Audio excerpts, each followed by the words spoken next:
যেই দলের বলতো যে যুদ্ধাপরাধী, তারা আজকে যুদ্ধাপরাধী তারা ভারতে চলে গিয়েছে। জামাত ইসলাম কখনো অমুসলিমদের বিরুদ্ধে ছিল না, বর্তমানেও নাই, এখন আগামীতেও থাকবে না। 1500 কর্মকর্তা কর্মচারী আছেন, তার মধ্যে প্রায় 250 হিন্দু।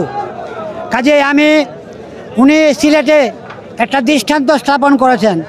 কাজে আমি একজন অমুসলিম কর্মী হিসাবে অমুসলিম ভাইদের উদ্দেশ্যে বলতে চাই যে জামাত ইসলাম কখনো অমুসলিমদের বিরুদ্ধে ছিল না, বর্তমানেও নাই, এখন আগামীতেও থাকবে না।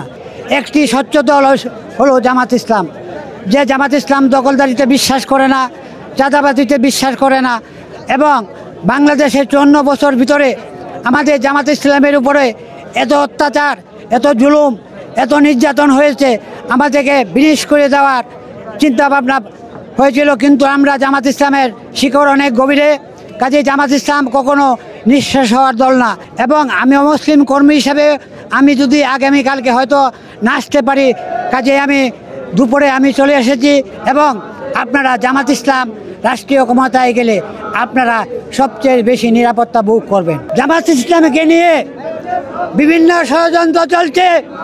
কাজে আমি জামাত শিবিরের নেতা কর্মীদেরকে বলতে চাই, আপনারা সজাগ দৃষ্টি থাকেন। আপনারা আপনাদের জায়গা থেকে অমুসলিম ভাইদেরকে সহযোগিতা করেন, তাদেরকে সাহায্য যোগান। তারা ভয় পাচ্ছে এখনও বাংলাদেশে কি হয়। কাজে আপনারা অভয়ের বাণী শোনান, আপনাদের তাদের পক্ষে কাজ করেন। যে একমাত্র স্বচ্ছ দল জামাত ইসলাম রাষ্ট্রীয় ক্ষমতায় গেলে আপনারা স্বর্ণযুগ পার করবেন এবং আপনারা ভালোভাবে থাকবেন, আপনারা সবসময় নিরাপদে থাকবেন। আমি আজ পর্যন্ত কোনো দুর্নীতি এবং কেউ সাথে বেয়াদবি, কেউ সাথে খারাপ আচরণ, দখলদারিত্ব সেটা আমি পাই নাই। এবং তারা কাঁধে কাঁধ মিলিয়ে কাজ করে। একটা সৈনিক যেমন যুদ্ধ করতে একটা সৈনিককে না ফেলে আহত এবং নিহত সৈনিক নিয়ে আসে, জামাত ইসলাম এমন একটি দল যে দলের ভিতরে একটা কর্মীকে তারা ফেলে যায় না, তারা সেই কর্মীকে নিয়ে চলে। একমাত্র বাংলাদেশের ভিতর রাজনীতির ভিত্তিতে যদি টাকা না থাকে, জামাত ইসলাম বাদ দিয়ে কোনো দল মাঠে থাকবে না।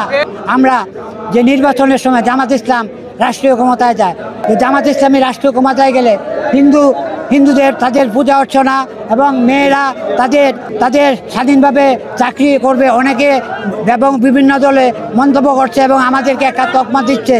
এটা আজ থেকে 54 বছর আগে দিত, কিন্তু এটা এখন বিক্রি হবে না। বাংলাদেশ জামাত ইসলামী যুদ্ধ অপরাধ, বাংলাদেশ জামাত ইসলামী যুদ্ধ অপরাধ করে নাই। বাংলাদেশের ভিতরে বাংলাদেশ জামাত ইসলামী পাকিস্তান যায় নাই। যেই দলের বলতো যে যুদ্ধ অপরাধী, তারা আজকে যুদ্ধ অপরাধী তারা ভারতে চলে গিয়েছে। জামাত ইসলামী পাকিস্তানে যায় না এবং কোনো অন্য ধর্মের উপরে আঘাত করে না।